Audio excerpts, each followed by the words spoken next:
Muy buenas tardes en estos días invernales. Estamos en invierno, así que no hay que extrañarse, ¿no es cierto? Aquí en Radio Portales de Valparaíso, el programa Vamos, Somos Chilenos.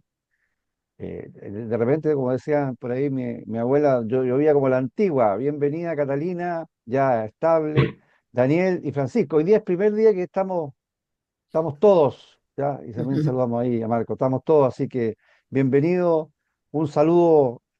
Tenemos hartos temas, así que hoy día vamos a tratar de conversar, de ser un poco más escueto. Así que, Catalina, Daniel, Francisco, bienvenido a este programa Vamos, Somos Chilenos de Radio Portales de Valparaíso. Muchas gracias. Bienvenidos a todos. Saludos a todos. Sí, muy buenos días, estimados Catalina, Carlos, Francisco. Iniciamos este programa siendo ya las 19 horas, hora del taco, aunque ya el tiempo ha ido quebrando, ya en la mañana, ya tipo 9 10 de la mañana comenzó a quebrar, como dicen los meteorólogos. Pero quiero hacer un comentario muy cortito, oye. Siempre en los programas anteriores he reclamado porque a los adultos mayores y a los estudiantes no nos dan boletos cuando pagamos nuestro pasaje en la micro. Bueno, el día miércoles se me ocurrió pedirle el boleto al micrero, al chofer de la micro, después que pagué mi pasaje, y me dijo, no, los adultos mayores no les damos pasajes. Bueno, ¿y por qué no? Porque los adultos mayores tienen sonado este país por no usar un garabato. Entonces, el colmo, ¿cierto? Y tengo claramente identificada la micro, que es del recorrido 209, patente SHLD 36, número de la micro 187. Y esto fue como a las 13 horas 13, 15 horas aquí en la calle Libertad. Pero hay que sepan nuestros auditores y sepan las autoridades de que los choferes lisa y llanamente no dan boletos para los pasajeros que somos adultos mayores y estudiantes. Y el empresario es el que pierde, porque esa plata que entra a la caja del chofer va directamente al bolsillo del chofer. Y eso se llama robo, para que conozcan nuestros auditores Ah, y ojalá no esté escuchando el chofer y el dueño de la micro que hace un esfuerzo, invierte, gasta plata en darle trabajo a una persona que le está robando. oye, antes de que salude Francisco, literal, pues no da boleto y no da del otro boleto también. Francisco, bienvenido al programa. Gracias, Carlos. Muy buenas tardes, queridos auditores. Una vez más nos encontramos acá en este panel con temas que ya aparte de la polémica, pero así al inicio, entretenido. Esperamos que sea una conversación interesante, instructiva además y, por cierto, muy noticiosa porque esta semana ha estado, bueno, no hay de qué asombrarse. Todas las semanas tienen un espectáculo, tienen un escándalo, tienen alguna cosa que nos hace comentarla en este programa. Eh, Bienvenidos Exacto. nuevamente. Gracias. Oye, bueno, vamos a ir dos cucharillas a la papa, como decía una amiga mía, porque sí, cuesta mucho hacer la pauta porque hay muchos temas. O sea, a veces costaría porque no tenemos que conversar ahora cómo tocar. Pero vamos a comenzar con cambio de gabinete que se dio el día de ayer. Cambio de gabinete que en el fondo tocó a dos ministerios, más allá que eso significó formalmente tres. Primero, porque el día anteriormente se había pedido la renuncia al ministro de Agricultura, don Esteban Valenzuela, representante del Frente Regionalista Verde Social, dado que el motivo sería político, dado que este partido, que forma parte del gobierno, o formaba parte del gobierno, que apoya la candidatura gobernista, decidió tener una lista distinta, separada, incluso con algunas cosas bastante extrañas, como es la candidatura en Aysén de un demócrata o exdemócrata, entonces ha sido medio extraño. Entonces, esto significó que le pidieran la renuncia al ministro Valenzuela, cosa que el presidente de la República puede hacer, está en sus atribuciones, por confianza política personal puede hacer. Pero para darle la conversación a esto, Jaime Mulet, que es el, ¿no es cierto?, presidente del partido, el gurú del partido, dijo que le hubiera parecido que si se dio cuando lo entrevistaron, una torpeza infantil. ¿Ya? ¿Piensan ustedes que corresponde? Fue una torpeza infantil y bueno, y se nombró ahí una militante socialista como ministra de Agricultura, digamos, no sé si alguien la ubica mayormente. Comentemos esta salida del ministro Valenzuela, ofrezco la palabra, o el ex ministro. Catalina, Bueno, adelante. Ah, bueno, Ay, muchas Francisco. gracias. Las Muchas damas primero, gracias. como decía antes. adelante, adelante. Estaba esperando que me dieran el pase. El paso. Bueno, la verdad es que, tal como tú lo dices, Claramente fue una decisión política y de hecho así también lo dijo gente de su sector. El senador Buenchumilla apuntó que las decisiones del presidente son siempre políticas. Yo creo que el presidente tuvo oportunidades para destituirlo, para sacarlo del cargo, oportunidades creo que fueron más importantes, con más argumentos, que el hecho de hacerlo ahora por esta decisión política o por esta separación en el fondo. Yo quiero recordar aquí dos episodios del ministro de Agricultura, donde no dio el ancho. Yo no sé si se acuerdan cuando en marzo de este año Valenzuela fue muy criticado por su polémica frase a los alcaldes rurales. ¿Se acuerdan cuando dijo dejen de llorar?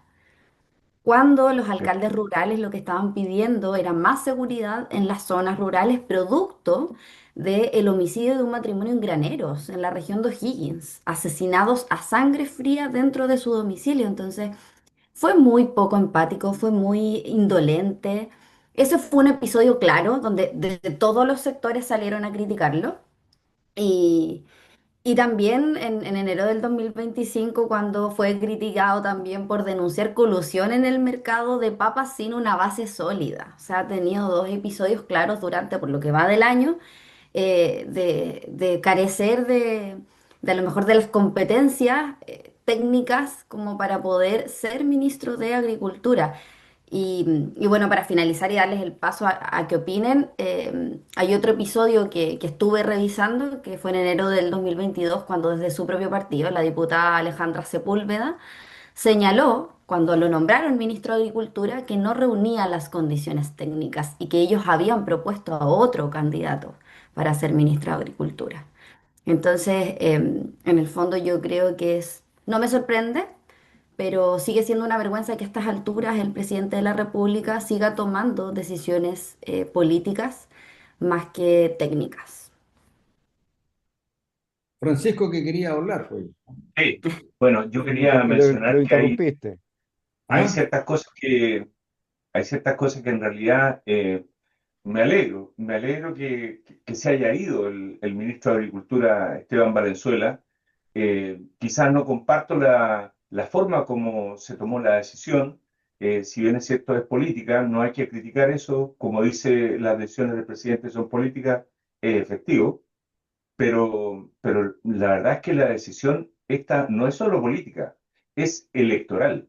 O sea, el presidente interviene como gobierno en un tema electoral. Por lo tanto, yo creo que ahí se salió del carril. Definitivamente, puede ser política, sí, es una decisión política, pero electoral, intervenir en la campaña, me parece que es inapropiado por parte del gobierno. Me alegro porque que se haya ido este ministro, porque es un ministro que no hizo nada por la agricultura. La verdad es que este episodio de Rancagua, cuando murieron estos dos personas, estos dos agricultores, y la forma como él se expresó posteriormente de los agricultores, esto de que paren de llorar, definitivamente la grieta que venía ya agrandándose puso una separación tremenda con este ministerio. Tan afectado el campo por el tema de la seguridad como es el abigeato, que ahora a comienzos de septiembre, a punto de partir el mes de septiembre, hoy día ya se está materializando con robos de camiones completos de ganado en pie y ganado en vara. Uno dice, claro, se roban los camiones en la carretera, ¿qué tienen que ver un poco los agricultores? Bueno, pierden parte de su patrimonio y por otro lado, el abigeato está brutal en los potreros de los campos. Destrozan los animales y dejan los restos de los animales, las vísceras, la cabeza, las patas, en el potrero, a veces al lado de las casas. Entonces, cuando el agricultor sale al otro día y ve, churra, ve esto que está pasando con esta crueldad, esta violencia, y piensa, ¿qué pasaría si hubiera sido mi familia, si hubiera salido a enfrentarlo? Aquí morimos todos. Entonces, esta situación de inseguridad, el ministro de Agricultura no hacía nada. Y ahora el gobierno, luego de tomar esta decisión electoral, pone a una socióloga que fue subsecretaria de Agricultura hasta mayo de este año y fue directora del Centro Latinoamericano para el Desarrollo Rural. Cuando uno investiga un poquito qué es ese centro latinoamericano, desarrollo rural, uno piensa a lo mejor hay nuevas tecnologías de cómo hacer producir el campo, una cosa como más moderna. Pues no, nos equivocamos. Es pura ideología, ideología de izquierda. Los sistemas agroalimentarios y el cambio climático. O sea, saquen las vacas, pongan paneles solares, todas estas cosas que hay, que vemos de lo que está pasando en Europa. Territorios inclusivos, conflictos socioterritoriales y desarrollo institucional y gobernanza. Es una organización latinoamericana tipo Grupo de Puebla, porque no me queda otra cosa que decir respecto de ello. El proyecto que tienen para Chile y que han venido desarrollando se llama Formulación del Plan de Desarrollo de Zonas Extremas para Rapa Nui. Perdón, yo creo que la agricultura tiene problemas más serios que traigan a alguien a cargo que esté solamente pensando en ideología y en cómo desarrollar esa parte. No hay desarrollo agrícola, no hay contención, no hay preocupación por los agricultores. Gracias, Francisco. Daniel, Bueno, ¿qué más se puede decir? Ya lo han dicho prácticamente todo. Yo creo que desde un principio esta persona no debió haber sido nombrada como ministro de Agricultura. Digamos, y los hechos y la historia nos dio la razón, que era una persona totalmente ineficaz y ineficiente en el ramo de agricultura. Ahora, yo creo que el presidente no lo sacó por razones políticas, lo sacó por razones personales, ¿no? Porque dicen que se picó con él por asuntos electorales, cuantas cuestiones, etcétera, y lo mejor que dijo ya, se va para afuera y se queda sin pega. Así que yo creo que en realidad así se maneja nuestro país, así el gobernante trata de conducir, digamos, sobre todo la agricultura, que es una área importante respecto a la alimentación de los habitantes de esta república. Entonces, está bien que se haya ido. Ahora, nos caímos, digamos, como dice el viejo refrán, del fuego nos fuimos a las brasas. Entonces, vamos a ver qué va a pasar en los próximos pocos meses que quedan. Pues, pues una socióloga a cargo de la agricultura me parece algo totalmente tirado de las mechas. claro. Ahora porque el tema da para mucho, evidentemente el ex ministro era una persona, es una persona bastante avesada en varios temas de centralización. Él formó parte de en un gobierno de Chile justamente esta organización para el estudio de descentralización, pero no tenía tampoco ninguna experiencia mayor en temas de técnico y de fondo de agricultura. O sea, no era su expertise, y en ese sentido está bien. Sí, yo entiendo que los cargos ministeriales son por definición políticos, y yo entiendo que el presidente de la República tiene todo el derecho a pedirle la renuncia a un ministro por distintas razones, por capacidad, por competencia, y confianza. Y la confianza es personal y política. En eso no hay nada que decir. Pero naturalmente aquí habría, como dijo la Catalina también, habría habido otros antecedentes técnicos, por así decir, de capacidad y de conocimiento y expertise que hubieran sido necesarios en otro momento para darle medio. Y no, como parece hoy día, que por un tema de castigo político. Bueno, y justo con eso vino la noticia bomba, la salida del ministro Marcel, ¿ya? Que para algunos, era uno de los, cito textual, de las pocas personas serias de este gobierno, ¿ya? La cifra, yo creo que es un hombre serio, sí, de todas maneras, lo conozco personalmente, no soy amigo de él, no tengo ningún grado de acercamiento mayor, pero sí lo conozco personalmente, he estado en varias reuniones con él. Yo creo que es una persona seria, ¿ya? Pero los resultados de la hacienda pública en temas de empleo, como ver, de otros temas, en temas de crecimiento, en temas del tema fiscal, del endeudamiento, o sea, todas las cifras. Yo creo que la única cifra que se mantiene dentro de lo buena en este gobierno ha sido los temas de inversión, que efectivamente han crecido bastante en el último tiempo, por lo menos lo que se ha definido. Pero en general, si vamos a las cifras en general son bastante negativas. Pero lo sorpresivo fue la salida de él, que argumenta razones personales, habló mucho de sus hijos y otras cosas más. Y se nombró a Nicolás Grau, militante del Frente Amplio, que se empeñaba como ministro de Economía. Yo tengo, para dejar la conversación, creo que de dulce y de agraz con Nicolás Grau. Si la Catalina sacó comentarios del ex ministro Valenzuela, el ministro Grau también ha tenido cosas muy desacertadas en sus intervenciones y en sus discursos muchas veces. Pero quiero reconocerle al ministro Grau que efectivamente fue, y me consta, el artífice importante de tramitar y de sacar la ley llamada ley de permisología, y en ese sentido se la jugó efectivamente. Por eso para mí es de dulce a gracia. Ahora, mi duda es que si bien creo que terminó siendo un ministro de Economía comprometido, jugado con la inversión, esa situación es así, eh, de mi perspectiva, no sé si le da las condiciones para ser ministro de Hacienda, que requiere otras características. Bueno, la sorpresa y los efectos políticos de la salida de Marcel, que no es cualquier ministro, el ministro era el ministro de Hacienda y ahora asume Grau. Vamos a partir ahora dando vuelta. Francisco, a ver qué piensas tú de esto. Bueno, yo no tengo una muy buena opinión del ministro Nicolás Grau porque ya sabemos lo que pasó cuando estaba en la universidad, se le perdieron 20 millones, cuando estaba a cargo de, 120 120 millones. perdón, millones. 120, me faltaron 100.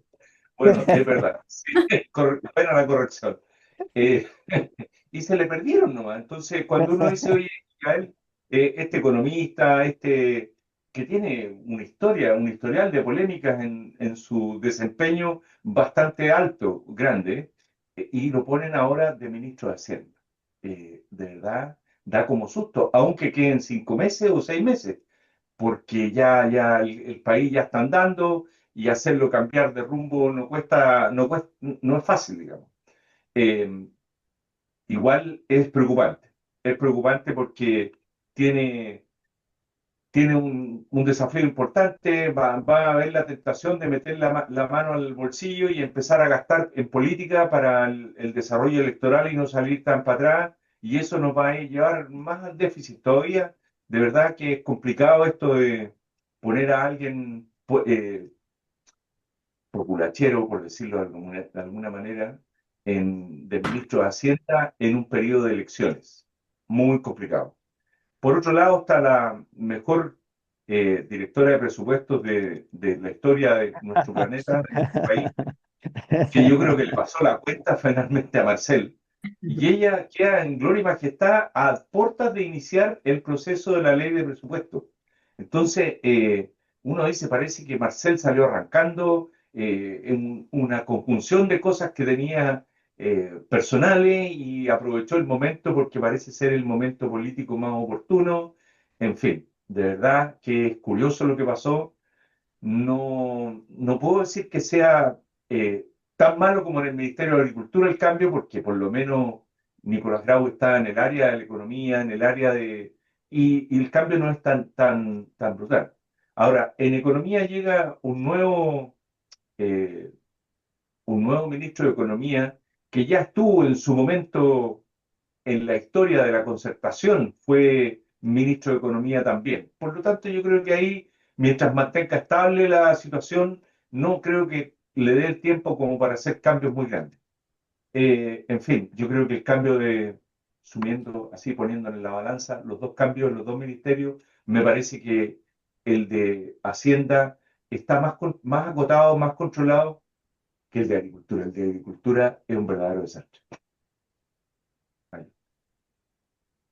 Catalina, pues. Daniel, pero quiere dejar el último, quiere cerrar Daniel, ¿no? Ah, Ya, no, Catalino, ya. Ah, perfecto. Eh, bueno, hay muchos que esperaban, yo no sé si saben esto, que la subsecretaria Heidi Berner asumiera este Burner. cargo, que tiene mucha más experiencia en el área. De hecho, ella trabajó en el gobierno de Ricardo Lagos, luego en el de Michelle Bachelet, en el Ministerio de Hacienda. Entonces, la verdad es que muchos encontraron que esta decisión fue bastante irresponsable y yo creo que sustituir una figura técnica reconocida como Mario Marcel en un momento tan decisivo es un error. Y bueno, yo digo esto, sustento en esto en el currículum de Grau, que efectivamente tiene su título y tiene sus postítulos, sin lugar a dudas, pero experiencia laboral tiene muy poca. Su experiencia laboral previa es mayoritariamente académica y política.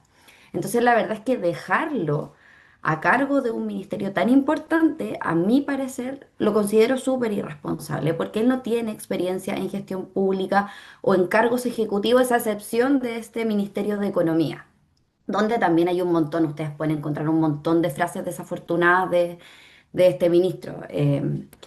La verdad es que a mí me parece irresponsable y me parece grave que para estos últimos meses él haya asumido como ministro de Hacienda.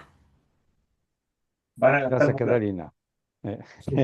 Oye, no, nosotros un poquito más de farándula. Yo creo que la salida del ministro Marcel en Hacienda, yo creo que fue gatillada por la señora Toá, porque se quedó sin pega, y dijo, oye, Marcel, en pocos meses más te va a quedar sin pega, está apareciendo una posibilidad de trabajo en el extranjero, en alguna institución económica, así que mejor vámonos de aquí nomás porque ya estamos prácticamente sin pega. Así que yo creo que por ahí es el asunto, porque ya la Toá prácticamente nunca ha trabajado en el servicio, en el ámbito privado, digamos, solamente ha vivido del Estado y de la política, y ya está llegando a su final.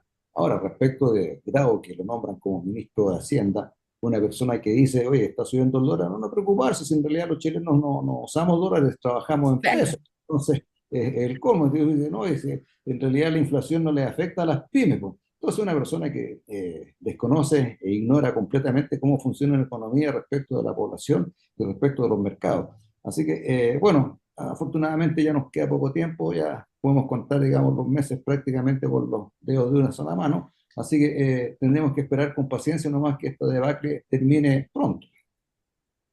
Bueno, yo exactamente, todo, siempre va a ser, esto va a estar sujeto a discusión, pero efectivamente yo creo que lo único comparto para pasarnos a otro tema relacionado, lo único que comparto que creo que, como bien decía Francisco, también en ese sentido creo que en el esquema, pensando que son de gobierno, la llegada en economía ¿cómo se llama?, del ministro García. se me fue. García, es lo menos traumático y como lo más estable. Oye, nos quedan 5 minutos. Yo quería, capaz que no terminemos este bloque, pero hay un estudio que sacó la Universidad Católica sobre la informalidad. Este estudio de la informalidad en el trabajo tiene metodología distinta al que hace el INE. Acá ve solamente los datos previsionales, o sea, ve qué gente está cotizando. O sea, en resumen, hay 9 millones de cotizantes, hay 6 millones que están cotizando, o sea, hay 3 millones que están trabajando, o sea, 9 millones trabajando activas,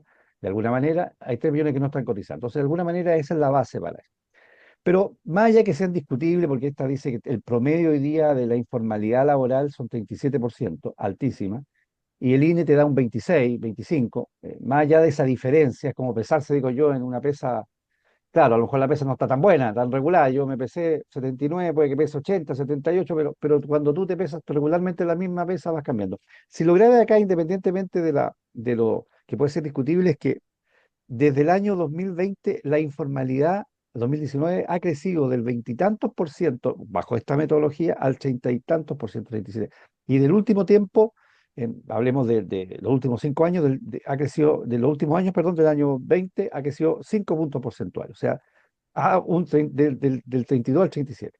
Y por primera vez en los últimos 3 años hay mayor informalidad de hombres que de mujeres, porque hasta 3 años atrás, por razones que se explican, había mayor cantidad de mujeres definidas informalmente bajo esta metodología, pero a contar del 22 los hombres se empieza, y los hombres han crecido exponencialmente, con un impacto que esto tiene en varios sentidos. Entonces yo, los minutos que nos quedan un poco, a lo mejor vamos a cerrar, eh, esto que es grave y que dice relación, por eso también lo linkeo, como se dice hoy día, con la salida del ministro Marcel, de ciertos fenómenos de la economía que están muy complicados y que cada día se hace más con todo el impacto económico, social de la informalidad en este país.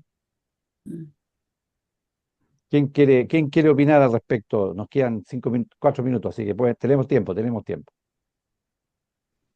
Bueno, yo creo que la informalidad es como un cáncer, ¿ah? En el aspecto laboral, porque va a producir mucho perjuicio no solamente al comercio establecido que paga sus impuestos y trabaja en forma legal apegado a las leyes, sino que también las mismas personas que trabajan en la informalidad son cargas que va a tener el Estado en el futuro, porque hay gente que no ha cotizado, que no cotiza, y finalmente somos todos los chilenos los que pagamos los impuestos como corresponde, los que aplicamos la ley y trabajamos conforme a la ley, los que no vamos a tener que ser responsables de esta carga, de esta cosa que no han sido capaces los políticos de día de ponerle atajo y terminar con esta informalidad en el trabajo, especialmente con todos estos ambulantes que existen en las calles, principalmente que son extranjeros, ¿no? Entonces, tenemos un problema que vamos a ver cómo se va a solucionar en el futuro.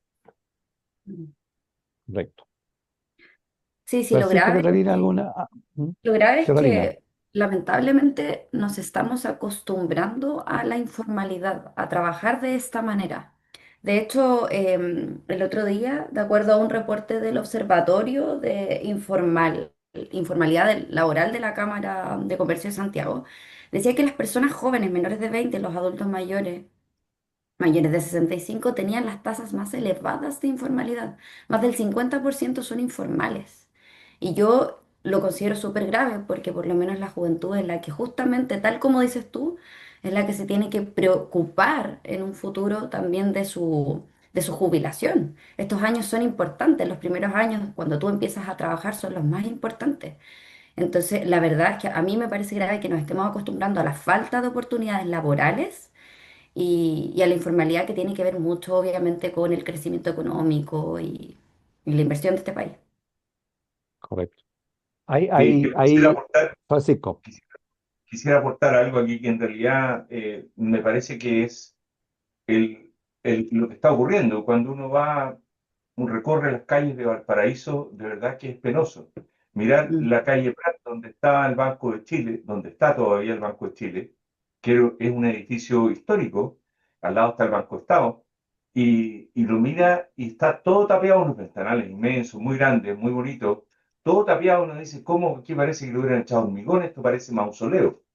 Pero no, son unas ventanas de acero que tienen unos agujeros que da cierta transparencia a la luz al interior, y hay solo una puerta muy pequeñita que permite el acceso. Es como un edificio que parece bóveda. Entonces, y así uno sigue recorriendo la calle Condel. Es un desastre, la verdad es que malísimo, muy feo. El comercio, los edificios vacíos, para que es indescriptible. Bueno, todo eso que pasa ahí, uno dice, ¿por qué tanta informalidad laboral?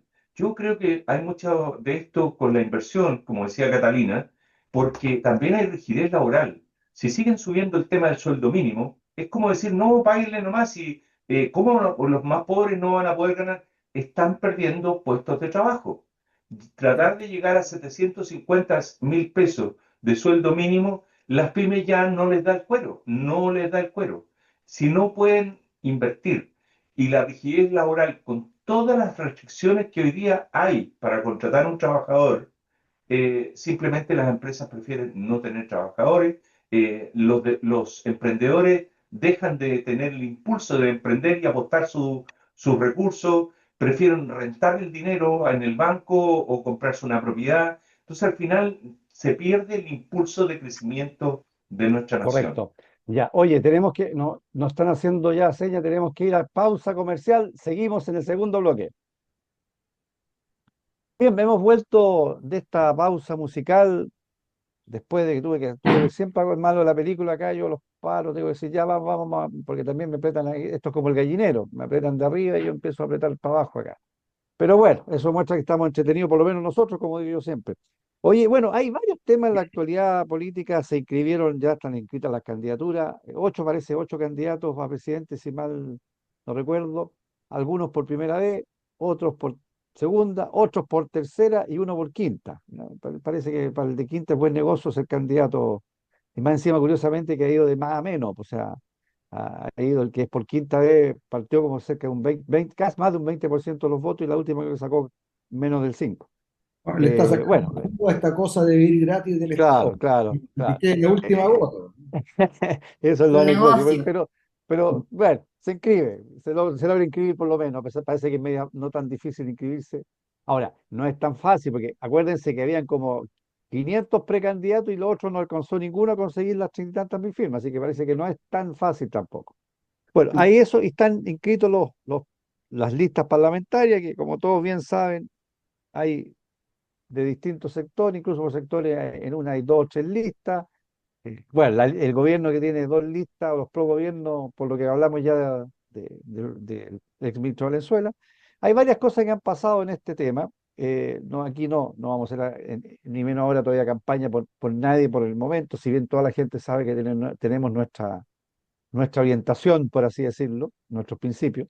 Eh, y lo que sí, ya los dados están jugados. O sea, yo tengo mi opinión, lo conversamos en otro momento, que creo que el sector se debería haber hecho todo el esfuerzo, aunque hubiera habido, como pasó, 2 o 3 candidaturas o 4 candidaturas, haber tenido una lista parlamentaria única. Y lo único que la oposición, lo único que se logró fue que los dos grandes pactos, porque descontemos aquí el Partido de la Gente, no porque no exista, sino porque ellos siempre han estado solo compartidos, los dos grandes pactos.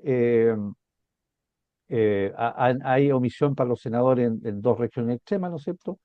Y obviamente el resto hay competencia. Lo mismo que entre comillas. Es un poco comentar eso y también dar la posibilidad que si en esta primera parte de este segundo bloque, si alguno tiene, yo sé que Daniel tiene ahí también algunas cosas que le interesa comentar, así que ofrezco la palabra. A doña Catalina, que ya está Tiene que, tiene, Ah, bueno, yo compromiso, solamente quiero decir dos cosas. Primero, que esto del turismo electoral me carga.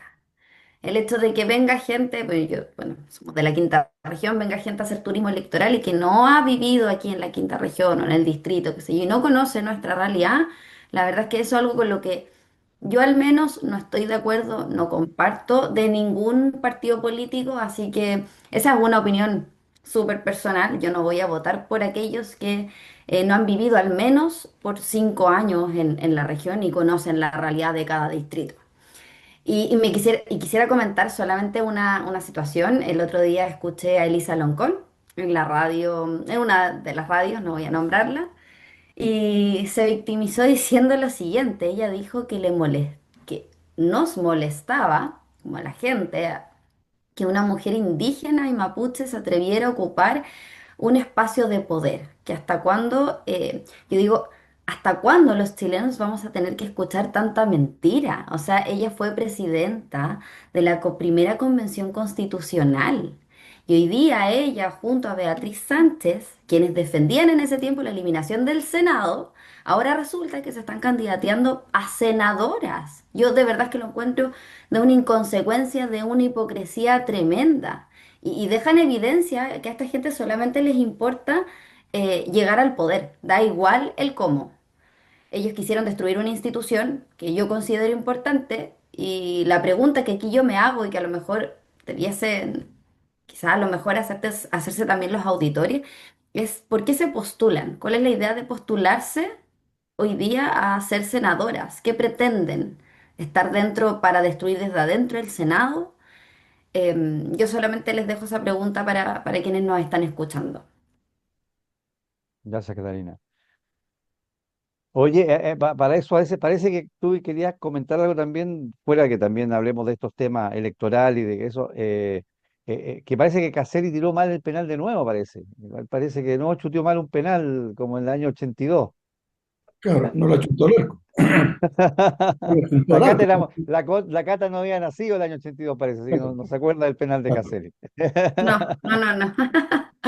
claro. Oye, bueno, respecto a lo que dice la Cata, la cantidad de candidatos que tenemos, y partiendo, digamos, la candidata presidencial del Partido Comunista, en realidad es una vergüenza. Porque primero que nada, los comunistas tienen dos maneras de llegar al poder, y están en una lucha por el poder. La primera manera es a través de la violencia. Lenin, Stalin, Pol Pot, Fidel Castro, Maduro, etcétera, etcétera. O sea, el comunismo, una de las maneras que llega al poder es por la violencia. Más de 150 millones de muertos para alcanzar el poder. Y la otra forma de llegar al poder es a través de la mentira. Y el ejemplo más claro es doña, esta candidata, ¿cómo se llama? Elisa Janet Jara. Loncón. No, Oye, Janet Jara Jara. o... Jara, si por ahí he escuchado Jara, ¿no es cierto? Janet. ¿Ah? Y ella lo está haciendo a través de la mentira. Mintió respecto de la nacionalización del cobre, mintió respecto del tercer retiro de la cuestión, mintió a través, digamos, del asunto del aborto, y sigue mintiendo. O sea, este señor auditor que nos está escuchando, sepan que el comunismo miente, el comunismo es mentiroso. Y ahí me quiero agregar a este asunto de que comentaba Carlos respecto del señor Caselli. ¿Ah? A la persona que es de Wander se le dice wanderino, al que es del Colo Colo se le dice colocolino, al que es del Partido Comunista se le dice comunista, y el señor Katz, que es del Partido Republicano, se le debe decir republicano, pero el señor Caselli se le debe decir fascista. Y ahí hay un error de concepto que ya lo hemos explicado en los programas anteriores. El fascismo es un comunismo extremo, y el fascismo nace con, Mussolini, ¿no es cierto? En que él, en Italia, por los años 1922, siglo pasado, dice, comunismo sí, pero comunismo dentro del Estado, todo dentro del Estado, porque la teoría de Lenin y de Marx era el comunismo, y Lenin habla de la internacional comunista, o sea, trabajadores del mundo unidos. En cambio, el italiano dice, Mussolini. no, aquí el comunismo dentro del país, no queremos la internacional. Por eso es que se habla de este asunto del fascismo. Y Hitler lo copia y nace el nazismo. También el comunismo, pero dentro del Estado. No queremos unirnos con los comunistas de otros países. Es un comunismo exacerbado. Y la diferencia fundamental que había entre los dos era que el fascismo con Mussolini era el control completo del Estado, todo dentro del Estado. En cambio, el nazismo, él también era todo dentro del Estado, pero dejaba que las fuentes de producción quedaran a cargo de sus dueños, pero bajo el control del Estado, que el caso de Mussolini las pasaba al Estado, que es lo que quiere hacer, digamos, el comunismo hoy en día. O sea, cuando Caselli dice que hay que decirle fascista a Katz, no, hay que decirle republicano. Katz no tiene nada de fascista, los fascistas son comunistas exacerbados, son de extremo, más extremos que el comunismo mismo. Entonces, como yo decía, el comunismo llega al poder a través de la violencia o a través de la mentira. A través de la violencia, ya leí los ejemplos, y el ejemplo más reciente que tenemos es el año 2018, ¿no es cierto?, que a través de la violencia pretendieron llegar al poder destruyendo y quemando el país. Francisco, Sí, ¿algún bueno, cogollo, algún tema que te interese o sí, complementando lo que ha dicho la Cata y Daniel? me interesa mucho destacar que quien ha sido el símbolo de la destrucción de nuestro principal puerto de Chile, Valparaíso, el ex alcalde Charp, hoy día está siendo inscrito como candidato para el Distrito 7, que es el distrito de Valparaíso, Viña del Mar, El Tao, en fin, varias localidades más. Lo encuentro lamentable porque en realidad yo creo que ese alcalde incluso escapa del rango de medición de ideología. Yo creo que ahí hay algo más personal, que a él no tiene un anarquismo permanente. Entonces, no sé cómo él podría presentar alguna propuesta de leyes o de algo que sea racional. La verdad es que lo encuentro muy terrible que él pudiera tener la opción siquiera de ser parlamentario en el Congreso que viene. Bueno, ¿para qué decir que está la diputada Carol Cariola, también como candidata a senadora de nuestra región, el alcalde Jadwe, que también lo incluyeron como candidato, a pesar de que está procesado, detenido bueno, ¿qué más decir? Está imputado, todavía no ha habido fallo y eso es lo que le permite a él Claro. ser un No, candidato. no ha perdido su Entonces, derecho a sufragio todavía. claro, no lo ha perdido, exactamente. Entonces, eso yo creo que en el fondo es la esperanza que él tiene para que presione a la justicia para que le condonen la falta, porque la fiscalía está pidiendo 18 años de cárcel.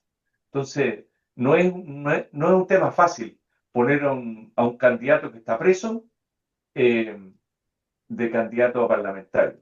Esos son como los comentarios así como eh, un poco destacados que a mí me llaman la atención en la inscripción parlamentaria.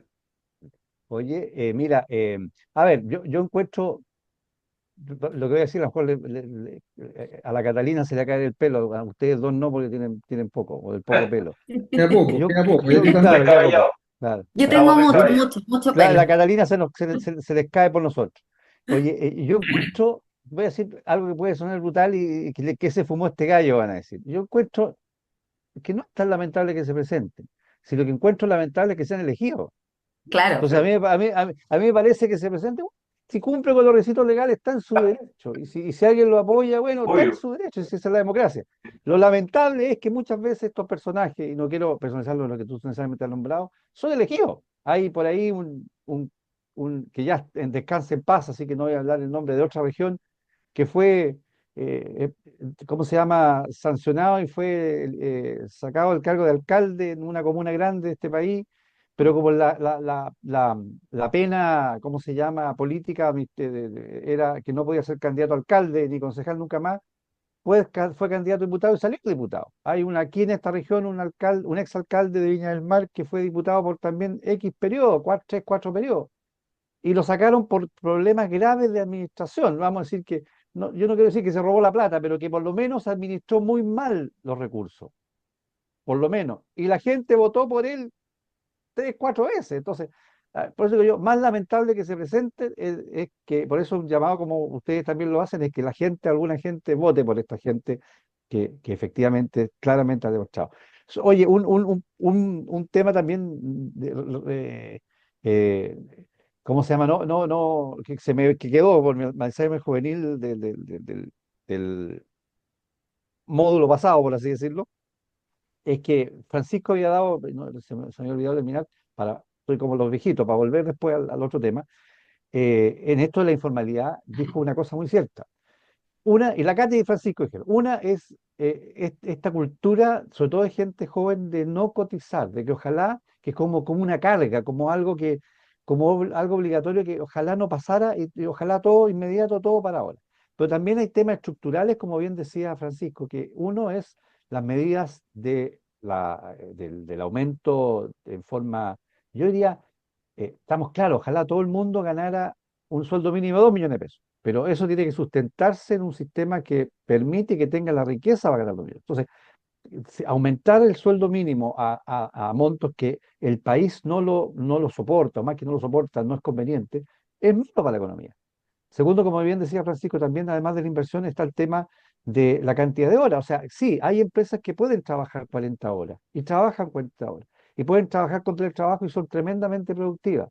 Sí, pero hay sectores productivos que reducir las 40 horas y aumentar el sueldo les produce, sobre todo pymes, les produce un efecto económico tremendo. Y eso afecta al empleo. Y al afectar el empleo, genera más informalidad. Entonces, eso me quedó dando vuelta en el camino como para redondear el tema este de la informalidad y de lo grave. O sea, problemas de cultura y perdón, y problemas estructurales económicos. Sí, Francisco. Sí, y complementar ahí también el tema de la rigidez laboral. Hoy en día hay un proyecto de algunos parlamentarios en el Congreso que quieren que la indemnización sea a todo evento y sin límite Correcto. de tiempo. Entonces, al final, el emprendedor tiene un trabajador que tiene, no sé, pucha, una excelente persona, 20 años, y al final tú te das cuenta que se va a llevar el patrimonio de la empresa cuando se quiera ir. Porque si es a todo evento, vamos a tener que pagarle la indemnización voluntaria. Si él se quiere ir, hay que pagar la indemnización. Y si se quiere ir a los 40 años de trabajo, va a que vender la empresa o pagar todo Ah, eso. O sea, claro, llega un entregarle la minuto en empresa a él que, como socio claro que mayoritario.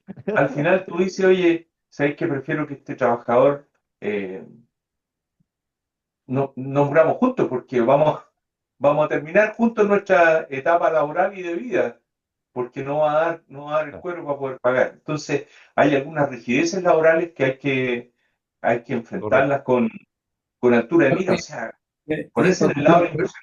Ir complementando este asunto del comunismo, digamos, la violencia, la mentira, etcétera, ¿no es cierto? La señora esta Jara ha prometido, digamos, un sueldo mínimo de 750.000 pesos. O sea, los sueldos mínimos, tal como ustedes lo han conversado, no depende de la voluntad del que quiera disponerlo, o sea, no se decretan. No es por un decreto, a partir de hoy día, sueldo mínimo 750.000 pesos. El sueldo mínimo se genera y se produce a través de la economía que tiene el país. El país es el que va diciendo cuál puede ser el sueldo mínimo. Porque si yo quiero poner una empresa, una pequeña pyme para vender huevos y quiero tener un trabajador, mi empresa a lo menos debe producir, digamos, el sueldo para pagarle a esa persona. O sea, la empresa solita debe ya producir 750.000 pesos, amén de todos los otros gastos que tiene, ¿no es cierto? De luz, de imposiciones, contribuciones, impuestos, cuestiones, etcétera, debe producir eso. Entonces, no es llegar y decir, a partir de hoy tenemos 750 millones de pesos. Y ahí lo amarro con lo que tú decías, Carlos, que está bien que se presenten candidatos. Lo malo es que hay gente que vota por esos candidatos. ¿Y por qué vota por esos candidatos? Por la mentira.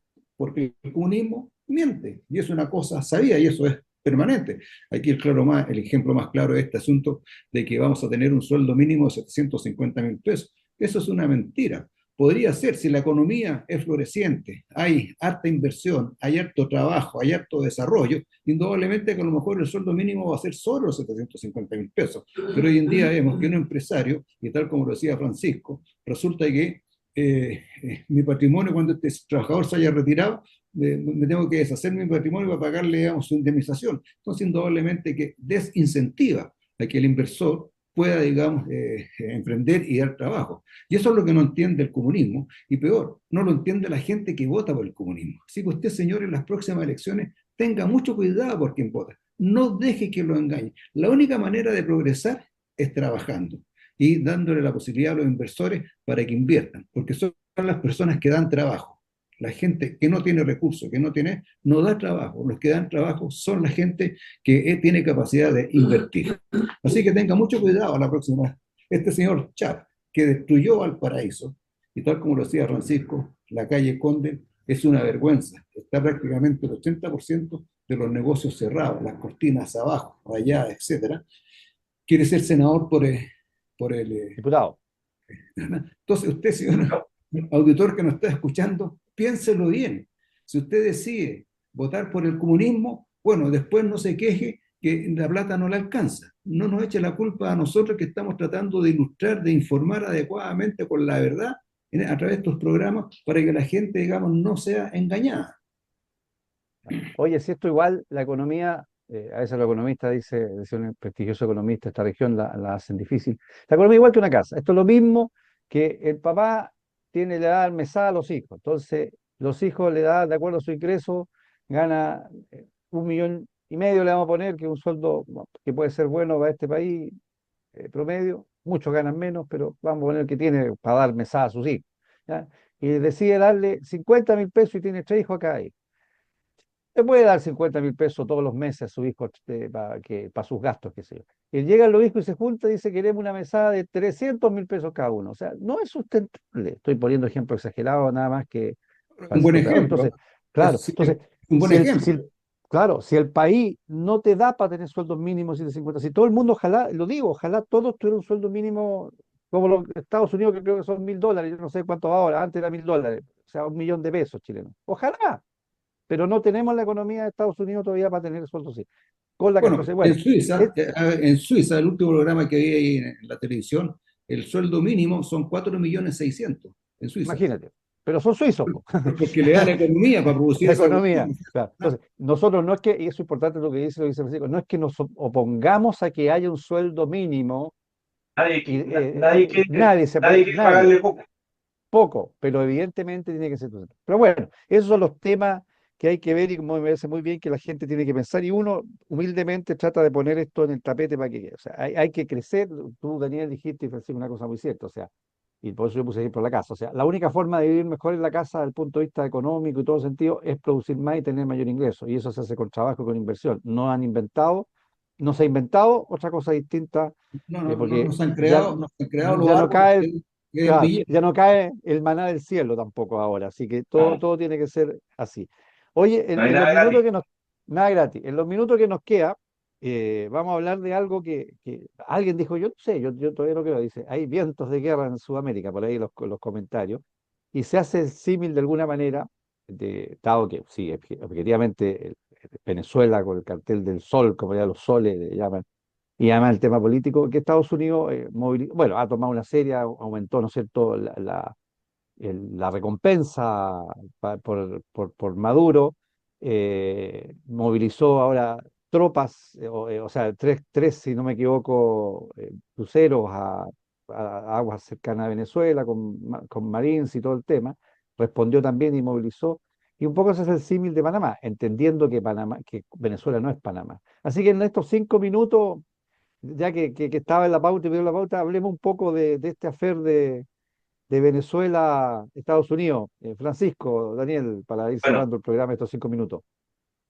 solo contar que este despliegue naval que está haciendo Estados Unidos es como la materialización de un análisis que han hecho los norteamericanos de ese país, en realidad, respecto el liderazgo a Nicolás Maduro, y le puso una recompensa de 50 millones de dólares, que es la más alta, incluso más alta que la de Bin Laden. O sea, este señor se transformó en una amenaza para la seguridad de Estados Unidos.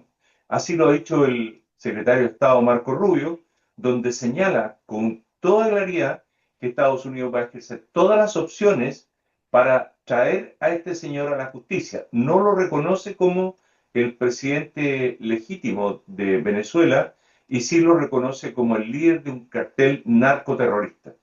Por lo tanto, cuando da esa declaración el secretario de Estado, las cosas se están poniendo ya más castaño oscuro y soplan vientos de guerra. La flota que está desplegada, el despliegue naval que hicieron los norteamericanos, incluye varios buques anfibios, por lo tanto tienen una brigada expedicionaria de la Infantería Marina norteamericana. Y se empiezan a mover las piezas del ajedrez mundial. Una de las cosas que dicen también en las redes sociales es que la escolta presidencial de Maduro no son venezolanos, eran rusos y cubanos.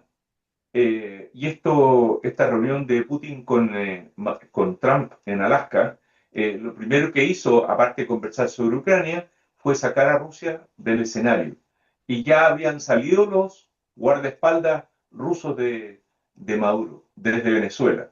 Por lo tanto, el escenario está cada vez más preparado. Ahora, Irán ya también se está metiendo en diplomacia y está alegando contra Estados Unidos, etcétera. No sé qué modo va a participar porque Irán ya ha sido bastante golpeado, pero todavía le quedan resabios de fuerza y la vinculación que tiene Irán con Venezuela es fuerte también. Esto trae guerras de otros sectores del mundo a nuestro continente, a nuestro subcontinente sudamericano, porque estamos en el cono sur de América.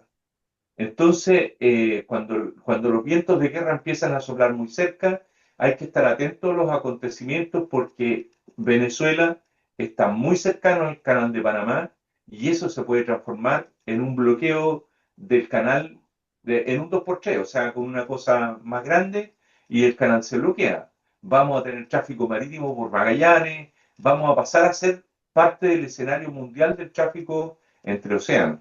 Entonces, esas cosas hay que empezar a darle vuelta y cómo proteger nuestros pasos marítimos de circunstancias que pueden ser indeseables también, como la piratería y otras cosas más. Sí, Gracias. interesante el Quedan, tema porque en quedan- realidad nos quedan pocos minutos, voy a ser Sí. breve, queda 1 minuto y medio de programa. Eh, Cuando en Rusia invadió Ucrania, mi pronóstico fue, dije, esto va a ser una guerra de objetivo limitado, es decir, lo que va a pretender Rusia es llegar a la capital de Ucrania y ahí el asunto va a parar y van a partir las negociaciones.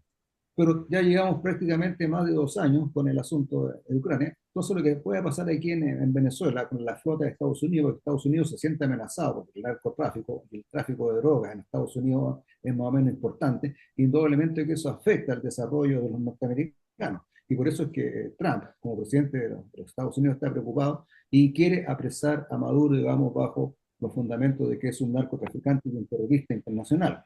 Y colocó su flota, digamos, cerca, recuerden ustedes que el mar territorial son 12 millas, o sea, yo puedo colocar mis buques de guerra a 12,1 millas de las costas venezolanas y no estoy infringiendo ninguna norma internacional. Es más,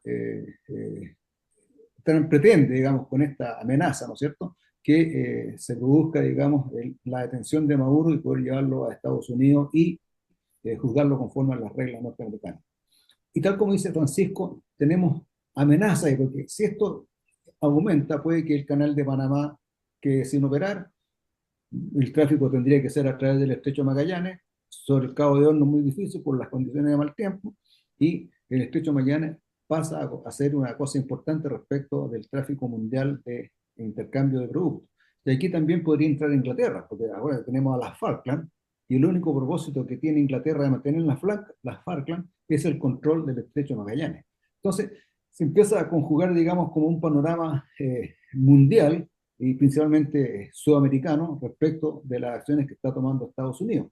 ¿Qué irá a pasar más adelante? Tendremos que estar atentos. Lleva una fuerza de desembarco, pero son infantes de marina. No como lo dijo el señor Luis Mariano Rendón, que iba a hacer una invasión. No, la invasión la hacen los ejércitos. El ejército es el que invade. Los infantes de marina no invaden, sino que son fuerzas, digamos, de presencia y de disuasión principalmente. Correcto. Bueno, estamos llegando al final, quedaron varios temas, no quedaron ninguno, pero podríamos seguir conversando sobre este interesante tema que es Noticia en Desarrollo. Nos faltó Gracias, la delincuencia, Francisco, nos faltó la Daniel, delincuencia. La nos delincuencia. faltó. Antes, A antes la de, Cata, que estamos antes de, listos ya, estamos listos, Francisco, muy listos, así que 2 segundos.